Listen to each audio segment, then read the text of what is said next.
किसान भाइयों, आजकल आप देख रहे हैं कि बहुत सारे जो कीट हैं, चाहे वो रस चूसक कीट हो, चाहे फंगस हो, विशेष रूप से जो फंगस सबसे ज़्यादा, जो फफूंद जिसको हमारे किसान भाई अपनी भाषा में जानते हैं, और दूसरा जो ऐसे कीड़े हैं जो कि कई बार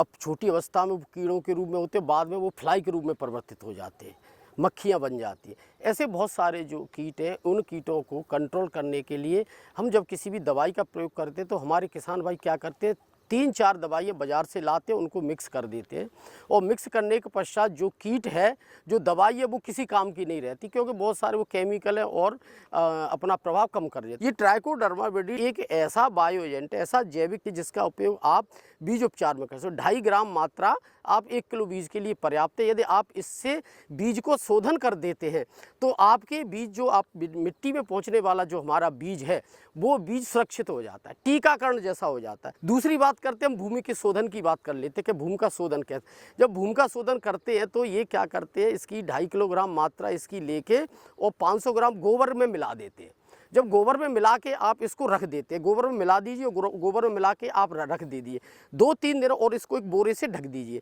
आप देखोगे कि उसके ऊपर फफूंद आ जाती है, उगा आती है वो, यानी जैसी वो उगा आएगी वैसी उस गोबर की खाद को और अतिरिक्त खाद में मिला के आप खेत में उसको डाल दीजिए। आप देखोगे कुछ समय बाद वो इतना बड़ा इफेक्टिव काम करती है कि उससे बहुत सारी बीमारियां स्वतः ही खत्म हो जाती है। दूसरा बात हम आपको कर सकते हैं, जैसे एनपीवी है, आप देखोगे कि एनपीवी में भी ये वही काम करता है जो कि जो मिट्टी अपनी होती है उसका शोधन भी काम करता है। और विशेष रूप से इसका यदि आप स्प्रे कर देते हैं, चाहे वो ड्रिप से कर दे या स्प्रिंकलर से कर दे, या कुछ ना हो तो आप उसका सीधा आपका नोजल लगा के भी आप उसको यदि आप स्प्रे कर देते हैं, तो आप ये समझ लो कि आपके बहुत सारी जो इल्ली, जो छोटी अवस्था वाली इल्ली होती है,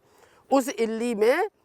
वो बिल्कुल स्वतः ही खत्म हो जाएगी, यानी इन्फेक्टेड हो जाएंगी, सब इल्लियाँ इन्फेक्टेड हो जाएंगी और इन्फेक्टेड होके लटक जाती है वो पौधे पे, यानी वो मर जाएंगी। तो इस प्रकार से इसका भी अपन प्रयोग कर सकते हैं। और विशेष रूप से ऐसे किसान जो बड़ी वाली इल्ली है, तो हम किसानों को कई बार बताते हैं कि आप घर पे भी एनपीवी बना सकते हो। बहुत सारी इल्लियाँ ले लें, इल्लियों को सुखा लें और उसको मिक्सी से पीस के और उसको डिस्टिल वाटर वाले पानी में घोल के आप उसका स्प्रे भी कर सकते हो। तो बड़ी वाली जो इल्ली है वो दोनों ही इस एनपीवी से, छोटी वाली इल्ली और बड़ी वाली इल्ली दोनों ही स्वतः खत्म हो जाती है। दूसरा, हम आपको जो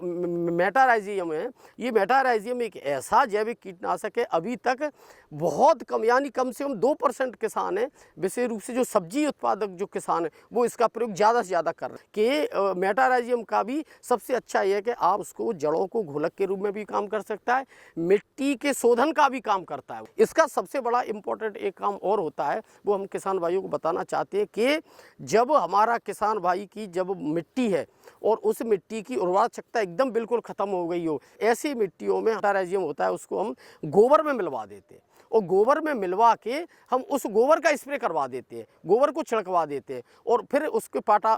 हल से उसको जोताई कर देते हैं। इसका सबसे जो इम्पोर्टेंट काम ये होता है कि जो उर्वरक है जो सुसुप्तावस्था में पड़ा हुआ है, तो ऐसे इस प्रकार की ये जीवाणु क्या करता है, उसको एक दूसरे फॉर्म में ले जाता है। इसके साथ साथ यदि आप इन बायो एजेंटों में जीवामृत भी मिला देते हैं, वैसे जीवामृत अकेला ही बहुत पर्याप्त है, लेकिन फिर भी जीवामृत को उन इन कीटनाशियों के साथ मिला देता है तो एक पंथ और दो काज, जैसा कि हमारे किसान भाई जानते हैं। ये जीवामृत अपना अलग काम करेगा जो कि उर्वरा शक्ति को बढ़ाएगा, सूक्ष्म जीवों की संख्या को बढ़ाएगा, और साथ ही साथ आपका ये कीटनाशी का भी काम कर रहा है, क्योंकि जैविक कीटनाशी इसमें मिला हुआ है।